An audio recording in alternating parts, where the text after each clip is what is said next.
Welcome back to my YouTube channel guys. तो आज हम इस ड्रामे की हिंदी एक्सप्लेनेशन करने वाले हैं। तो ड्रामे की शुरुआत में ही हमारी फीमेल लीड को उसकी माँ के द्वारा एक साइको आदमी के हाथों में भेज दिया जाता है। तो चलिए अब हम देखते हैं कि क्या ये मेल लीड से प्यार कर पाती है या नहीं। ड्रामा बहुत ही इंटरेस्टिंग है, तो लास्ट तक जरूर बने रहें। ड्रामे की स्टार्टिंग होती है, हमारी फीमेल लीड को अपनी माँ से बातें करते हुए दिखाया जाता है। माँ, आप टेंशन मत लीजिए, मैं अभी हॉस्पिटल आती हूँ। मुझे पता है भाई का ऑपरेशन है तो मुझे आना पड़ेगा। इतना कहकर वह फ़ोन कट कर देती है। इतने में कुछ गुंडे आकर उसे किडनैप करके कहीं ले जाते हैं। जब उसकी आंखें खुलती हैं, वह खुद को किसी अनजान घर में पाती है। वह डरी सहमी हुई घर में इधर उधर देख ही रही होती है कि मेल लीड की एंट्री हो जाती है। मिस चायोन, आप ठीक तो हो? ये हमारी फीमेल लीड का नाम है। मेल लीड हमारी फीमेल लीड को कहता है कि शुक्र है, चलो तुम होश में तो आ गई। इतना सुनकर शोंग चायन कहती है, तुम हो कौन हो? मुझे किडनैप करवा कर तुमने यहाँ रखा क्यों है? इस पर हमारा मेल लीड कहता है, भूलो मत, मैंने तुम्हें 5 दिन दिए थे एंगेजमेंट तोड़ने के लिए, and now today 6th day है और तुम्हारी लापरवाही से 5 दिन बर्बाद हो चुके हैं। सॉन्ग चायन सोचती है, कहीं ये गजनी तो नहीं, ये बंदा आखिर क्या बकवास कर रहा है। चायन कहती है, तुम पागल वागल तो नहीं हो? मैंने तुम्हें कभी नहीं देखा, ना तुमसे मिली हो, फिर ये सब कब डिसाइड हुआ? मेल लीड उसे डराने की कोशिश करता है, लेकिन वो डरती नहीं है। लेकिन थोड़ी देर बाद कहती है कि हाँ, मुझे एक मैसेज आया था जिसमें एंगेजमेंट तोड़ने की बात लिखी हुई थी, तो वो तुम थे जिसने मुझे मैसेज किया था। जिस पर हमारा मेल लीड फीमेल लीड को डराता धमकाता है, पर जिस पर वो डरती नहीं है और कहती है, चलो ठीक है, मैं एंगेजमेंट तोड़ दूंगी, पर पहले मुझे यहाँ से जाने दो, मुझे मेरे हाथों को खोलो। मेल लीड उसके हाथों को खोल देता है और कहता है, यहाँ से चले जाओ and be on your words. संग चार्जन जल्दी से वहाँ से भागती है और अपनी माँ को कॉल करती है, जिस पर उसकी माँ उसे डांटते हुए कहती है, इतनी बार कॉल किया मैंने, तुम थी किधर? जल्दी आओ, अपने भाई को हॉस्पिटल में देखना नहीं है क्या? वह जल्दी जल्दी वहाँ से भागती है, हॉस्पिटल पहुँचती है, अपनी माँ के पास आकर भाई के बारे में पूछने लगती है। तो संग चार्जन की माँ कहती है, बेटी मैंने तेरी एंगेजमेंट एक बहुत बड़े घर में कर दी है, उस लड़के का नाम है चू फ्योंग। यह सुनकर सॉन्ग चार्जन बहुत गुस्सा हो जाती है और कहती है कि आप किसी से भी मेरा रिश्ता करा दो कि माँ, ऐसा थोड़ी ना होता है, मैं ना तो लड़के को जानती हूँ, वो बिल्कुल ही मुझसे अनजान है। उसकी माँ उसे इमोशनल ब्लैकमेल करते हुए कहती है कि एक बार हमारी कंडीशन तो देखो और अपने भाई की ओर रहम खाओ। थोड़ी और तबीयत ठीक कराने के लिए मैंने उनसे कुछ कर्जा लिया था और हमारे पास पैसे नहीं है, तुम ये सब जानती हो, फिर भी तुम ऐसे कैसे कह सकती? तुम जानती हो कि ऑपरेशन के लिए बहुत सारे पैसों की ज़रूरत थी, तो मैंने उनसे कर्जा ले लिया है। तुम्हारी पूरी ज़िंदगी चली जाएगी, लेकिन तुम इतने पैसे अरेंज नहीं कर पाओगी। ये सब सुनकर वो सॉन्ग चार्जन को इमोशनल ब्लैकमेल करने में सक्सेसफुल रहती है। सॉन्ग चार्जन रोते हुए शादी करने से मना कर दिए थे, उसकी माँ उसे जोरदार चपेट लगा देती है। फिर दोबारा से अपना मेलो ड्रामा स्टार्ट कर देती है और कहती है, तुम जैसी औलाद ना ही होती तो ही ठीक था, मैंने अपनी पूरी ज़िंदगी बर्बाद कर दिया तुम लोगों के पीछे। फिर कहती है कि मैंने तुम्हारे भाई के ऑपरेशन के लिए उस फैमिली से 20 मिलियन युआन लिए हैं, जो हम वापस नहीं कर पाएंगे। इस पर सॉन्ग चार्जन कहती है, माँ आप मुझे बेचना चाहती हो, आप कैसे कर सकती हो ऐसा, आप कितनी बुरी माँ हो। इतना कहकर वह हमारे मेल लीड के घर पर चली आती है और उसके घर आकर कहती है कि मुझे माफ़ कर दो, मेरी माँ मुझे एंगेजमेंट तोड़ने से मना कर रही है, मैं ये शादी तुमसे करना ही चाहती हूँ। मैं उनका दिल नहीं तोड़ सकती, मैं उनके शब्दों से नहीं मुकर सकती। चुफियों कहता है कि हमारी शादी होने वाली है, तो तुम दूर क्यों भाग रही हो? इधर आओ, हमें तो हस्बैंड वाइफ बनना है, तो एक्ट भी तो ऐसा ही करना पड़ेगा। चुफियोंग इतना कहकर सॉन्ग को किस करने की कोशिश करता है, जिस पर सॉन्ग गुस्सा होकर उसे एक जोरदार से चपेट लगा देती है और थोड़ी देर में उसे अपनी तबीयत बिगड़ने का एहसास होता है। फिर चुफियोंग उसको पूछता है कि तुम्हें क्या हुआ है, तो वो कहती है कि मुझे बहुत ज़ोर से पेट दर्द हो रहा है। चुफियोंग उसकी केयर करता है और बैठने को कहता है। फिर सॉन्ग के लिए एक सूप बनाकर लाता। जब सॉन्ग सूप पी रही होती है, तो चुफियोंग उसकी फेक पेट दर्द की एक्टिंग को अप्रिशिएट करते हुए कहता है कि तुम शादी की भी ऐसी अच्छी एक्टिंग कर सकती हो। जिस पर सॉन्ग चुफियोंग से कहती है कि मैं एक्टिंग नहीं कर रही हूँ, मुझे सच में पेट दर्द हो रहा। अगर तुम्हें मुझ पर ट्रस्ट नहीं होता है तो तुम मुझे डाइवोर्स दे सकती हो। क्या ये फ़ायदा तुम जैसे आदमी के साथ शादी करने का जो मुझ पर ट्रस्ट ही नहीं करता हो? इस पर चुफियोंग पूछता है, अगर पेट दर्द ठीक हो गया हो तो तुम कुछ खाने के लिए बना दोगी या फिर मुझे ही बनाना होगा, क्योंकि मुझे बहुत भूख लगी। इस पर सॉन्ग कहती है कि मुझे खाना नहीं बनाना आता है। थोड़ी देर बाद वह खुद नूडल्स बना कर लाता है और सॉन्ग को सर्व कराता है और कहता है कि अगर तुम नूडल्स नहीं खाओगी तो मैं तुम्हें डाइवोर्स नहीं दूंगा, तो चलो जल्दी से अच्छी वाइफ की तरह ये नूडल्स को खा लो। सॉन्ग अब खाना खाकर अपने घर जाने के लिए निकल ही रही होती है, तो बाहर देखती है कि बहुत ज़ोर की बारिश हो रही है एंड थंडरिंग से उसे बहुत ही डर लगता है, तो वो घर के भी अंदर वापस आ जाती है। तो सामने चुफियोंग को देखती है। चुफियोंग पूछता है, तुम अभी तक इधर क्या कर रही हो, अपने घर नहीं गई? जिस पर सॉन्ग कहती है, मैं थोड़ी देर बाद चली जाऊंगी और अगर हो सके बारिश अगर नहीं बंद हुई तो मैं पूरी रात इधर रह सकती हूँ क्या? तो इस पर चुफियोंग कहता है, जैसे तुम्हें ठीक लगे, गुड नाइट, बाय। सॉन्ग सोफे पर बैठ जाती है तो देखती है सामने से चुफियोंग आकर उसके पास बैठ जाता है, पर कुछ बोलता नहीं है। वो फिर से उससे पूछती है कि तुम्हें कुछ चाहिए तो मुझे बता दो, मैं तुम्हारे लिए लेके आ जाऊँगी। फिर भी वो उसे कुछ नहीं बोलता है। वह देखती है चू फ्योंग उसके पास फोर्सफुली किस करने की ट्राई करता है, जिस पर उसकी नींद खुल जाती है और बाद में सोचती है कि ये तो बहुत ही डरावना सपना था। इतना डरावना सपना बोल ही रही थी कि सामने चू फ्योंग को बैठा देखकर चौंक जाती है। चयुंग देखती है चू फ्योंग एकदम से उसकी गोद में आकर सो जाता है। वह उसे उठाने की कोशिश करते करते थक जाती है और खुद भी ऐसे ही सो जाती है। नाउ सीन शिफ्ट होता है, मॉर्निंग हो जाती है। चू फ्योंग की आंखें खुलती हैं। चू फ्योंग की आंखें खुलती हैं तो वह सॉन्ग को देखकर चौंक जाता है। वो कहता है, तुम मेरे साथ क्या कर रही थी? तुम इधर कैसे सो रही हो मेरे साथ में? सॉन्ग कहती है, तुम इतने ड्रंक थे कि मैंने तुम्हें कई बार इधर से भेजने की कोशिश की, लेकिन तुम्हें कुछ समझ नहीं आया, तुम इधर ही सो गए। इस पर चू फ्योंग उस पर फिर से गुस्सा करने लगता है। तो सॉन्ग कहती है, तुम पागल हो क्या? पता है तो था, बारिश की वजह से मैं इधर ही रुक गई थी।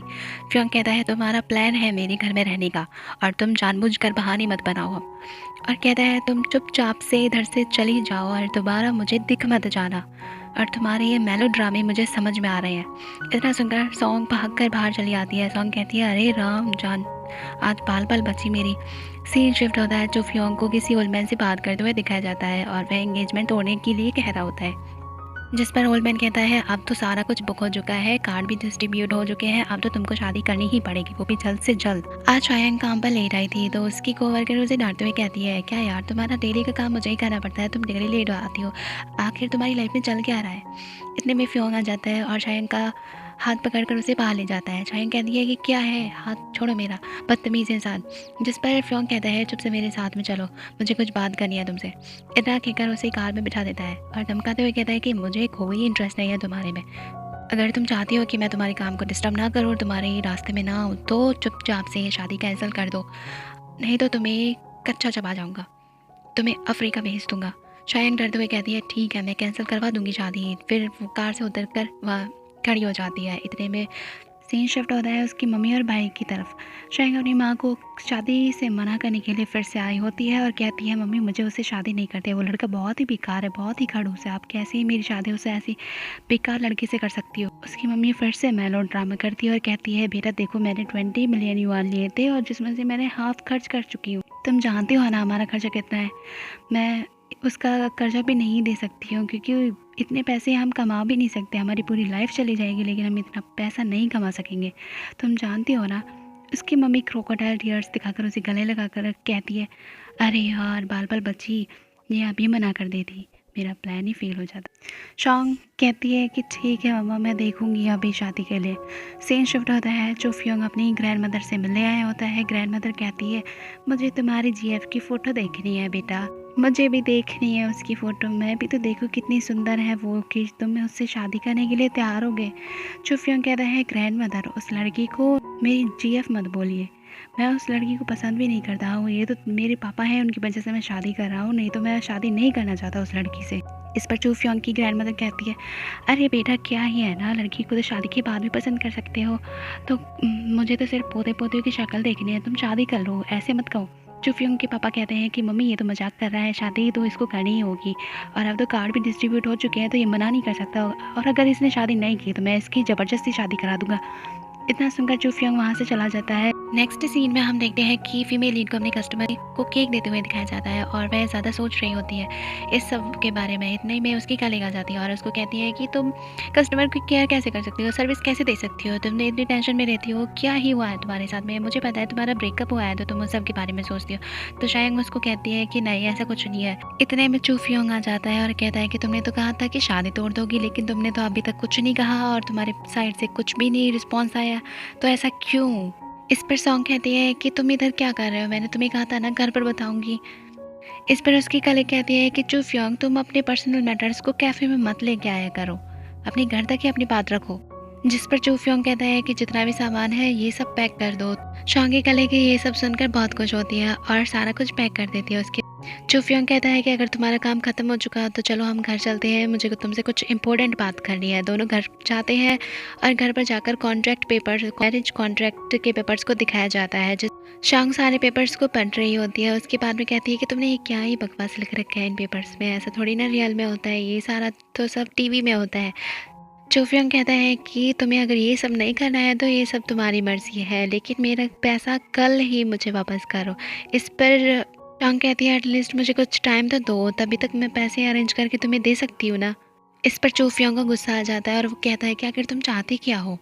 चोफियोंग कहता है कि ना तुम मुझे पसंद करती हो ना मैं तुम्हें पसंद करता हूँ, तो तुम चाहती क्यों हो आखिर, मुझे साफ साफ क्लियर करो। इतना कहते हुए वो इसके बहुत ही करीब आ जाता है। फिर कहते हैं कि तुम मुझे मजबूर कर रही हो कि मैं तुम्हारे साथ में हस्बैंड वाइफ वाला रिश्ता बनाऊँ, अगर तुम कॉन्ट्रैक्ट पर साइन नहीं करोगी तो मैं ऐसा ही करूँगा। ये सुनकर वो डर जाती है और साइन करने लगती है। चुफियांग अब शायांग को कहते हैं कि देखो 3 दिन बाद हमारी शादी है, तो जो भी इसमें टर्म्स कंडीशन लिखी हुई है वो सब अपने दिमाग में डाल लो, ठीक है।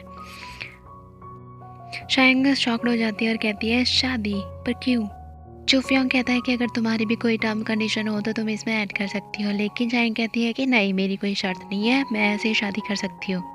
लेकिन फिर भी कहती है कि बस मेरी एक कंडीशन है कि तुम मेरे साथ कोई भी फिजिकल रिलेशनशिप नहीं बनाओगे शादी के बाद भी। तो वो उसे एक्सेप्ट कर लेता है। इस पर चूफियोंग कहता है कि तुम मेरे साथ लॉयल रहोगी तो मैं तुम्हारे साथ लॉयल रहूँगा। सीन शिफ्ट होता है, दोनों की शादी की डे को दिखाया जाता है। दोनों की शादी हो चुकी है, दोनों घर वापस आ चुके हैं। अब शायद पूछती है कि अब मुझे ये बताओ कि मैं तुम्हारे साथ थोड़ी ना सोऊंगी तो मैं किधर सोऊंगी। जिस पर चूफियोंग खुद से ही क्वेश्चन करके कहता है कि तुम कहाँ सोना चाहती हो। तो वो कहती है कि ठीक है मैं लिविंग रूम में सो जाऊंगी। चूफियोंग कहता है कि नहीं तुम बेडरूम में सोओगी, तो वो मना कर देती है। तो कहता है कि तुम देखो पहले दिन से ही टर्म कंडीशन तोड़ रही हो। चूफियोंग कहता है कि मैं चाहता हूँ कि तुम ये कंडीशन पूरा करो। शांग सोने की कोशिश करती है लेकिन उसको नींद नहीं आती है। इतना देखती है कि चूफियोंग उसके बहुत ही करीब आ चुका है। तो वो कहती है कि तुमने तो प्रॉमिस किया था तुम मेरे करीब नहीं होगे, फिर ऐसा क्यों। तो वो कहता है कि मुझे बहुत भूख लगी है, जाके खाना बनाओ। नेक्स्ट सीन में सॉन्ग को दिखाया जाता है, वो रेडी होके अपने काम पे जा रही होती है। तो कहती है कि गुड मॉर्निंग, मैं काम पे जा रही हूँ, मैं बहुत ही लेट हो चुकी हूँ। तो चूफियोंग कहता है कि चलो मैं तुम्हें ड्रॉप कर देता हूँ। तो वो कहती है कि नहीं नहीं मैं खुद से चली जाऊँगी, तुम्हें कोई टेंशन लेने की ज़रूरत नहीं है। तो वो कहता है कि नहीं मैं तुम्हें छोड़ के तो मैं तुम्हें ड्रॉप कर दूँगा, अब कोई प्रॉब्लम नहीं है, और तुम्हें कंडीशन माननी होगी, तुम्हें मेरी बात माननी होगी। चुफिंग उसे अपने साथ में ले जाता है और उसे काम पे ड्रॉप करते टाइम कहता है कि जब तुम्हारा काम हो जाए तो मुझे कॉल कर देना, मैं तुम्हें लेने के लिए वापस आ जाऊंगा, और अपना ध्यान रखना। चुफियांग अपने डैड से मिलवाने के लिए शॉन्ग को लेके जाता है, उधर अपने डैड से मिलवाता है। उसके डैड कहते हैं कि मेरी बहू तो बहुत ही सुंदर है और उसके लिए एक बहुत ही अच्छा सा घर खरीदूँगा। इतने में उसकी सिस्टर आ जाती है कि उसके डैड कह रहे होते हैं कि जल्दी से पोता पोती दे दो कि मैं उनका मुंह देख के उसके बाद चलता बनूँ। चू के डैड कहते हैं कि क्या तुम अपनी ननद से हेलो हाय भी नहीं बोलोगी। चू की बहन शौक की इंसल्ट करने के पर्पज से उससे कहती है कि तुम कब मिली थी मेरे भाई से और इतनी जल्दी शादी के लिए कैसे ही मान गया ये। तो वो कहती है कि बस मैं 1 या हाफ महीने पहले ही उससे मिली थी। तो कहती है वाह कितनी जल्दी तुमने कन्विंस कर लिया ना मेरे भाई को शादी के लिए। और कहते हैं कि तुमने तो मेरे भाई के ऊपर काला जादू कर दिया है कि इतनी जल्दी कैसे ही मान गया तुमसे शादी करने के लिए, जादू टोना करती हो क्या तुम, जादूगर कहेंगी। जिस पर चू के डैड उसे चुप करने की कोशिश करते हैं लेकिन वो नहीं मानती है। इस पर चू बहुत ही गुस्सा हो जाता है और कहता है कि तुम फ़ौरन से पढ़कर आए हो लेकिन तुम्हारे में बिल्कुल भी तमीज़ नहीं है कि कैसे बात की जाए, तो जाकर पहले तमीज़ सीख कर आओ। इतना कह के चू अपनी वाइफ को लेकर वहाँ से जा रहा होता है कि उसकी सिस्टर आकर कहती है कि अरे भाई आप तो खामखा ही गुस्सा कर गए, मैं तो मजाक कर रही थी। और वो फिर से उसको सॉन्ग को कहती है कि सॉन्ग कोई नहीं है, अगर तुम्हारा कोई फैमिली बिजनेस हो तो वो बताओ, उसके बाद हम अपने बेनिफिट्स के बारे में सोचते हैं। सॉन्ग कहते हैं कि हमारा कोई फैमिली बिजनेस नहीं है। वो सारी रियलिटी अपनी बता देती है।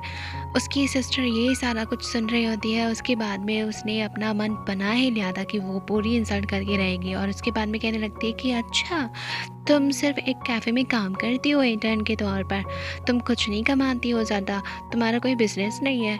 अरे ये कैसी ही लड़की है, गरीब लड़की से शादी करा दी है।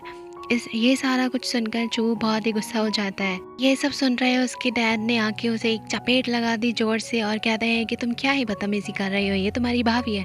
तो कहती है कि डैड आपने इस ऑर्डिनरी सी लड़की के लिए मुझे थप्पड़ मारा है, मुझे आपकी बेटी को, ऐसा कैसे ही कर सकते हैं ना। इतना कहकर चू की बहन गुस्से में भागती है और धक्का मार के सॉन्ग को गिरा देती है। सॉन्ग को गिरने के बाद में मोच आ जाती है और वो ठीक से खड़ी नहीं हो पाती है। तो चू उसे अपनी गोद में उठाकर ले जाता है। चू कहता है कि मेरी बहन की तरफ से मैं तुमसे माफ़ी मांगता हूँ, वो बहुत ही नासमझ है, उसको समझ नहीं है कि क्या ही बातें करनी है।